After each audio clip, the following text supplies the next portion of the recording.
Fitch Ratings, Lebanon finances point to debt restructuring. BEIRUT, AP, Lebanon's financial situation points to a likely restructuring of the country's massive debt and financial sector to preserve declining foreign currency reserves, Fitch Ratings said Tuesday. The credit rating agency's report comes as Lebanese officials are debating whether to pay back $1.2 billion worth of Eurobonds that mature on March 9 amid a severe economic and financial crisis, the worst since the country's 1975-90 civil war. Lebanon has never defaulted before, and the decision is causing much anxiety in the crisis-hit country. Many have argued the priority should be to use shrinking foreign currency to pay for imports of basic needs such as wheat, medicine and fuel. A delegation from the International Monetary Fund was expected to visit Lebanon this week to meet officials and give an assessment on what is needed to save the plummeting economy.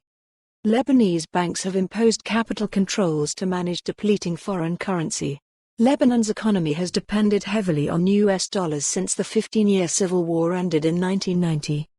Fitch said the Lebanese central bank's declining gross foreign currency assets remain sufficient on paper for the country to pay its external debt service in 2020 and into 2021, provided de facto capital controls are maintained.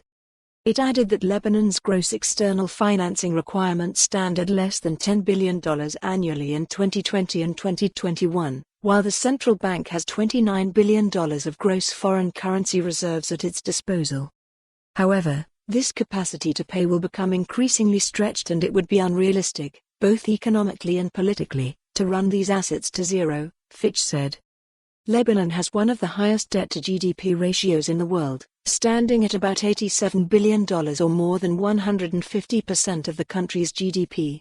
Most of the debt is held by local lenders, but there are concerns that if Lebanon defaults, some foreign investors might take legal action against the tiny Arab country.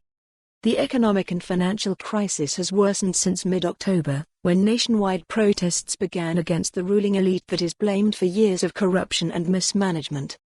President Michel Aoun said Tuesday the government is working to limit the effects of the crisis, adding that the IMF delegation will give the government its technical experience. For more on this story, visit the news article link.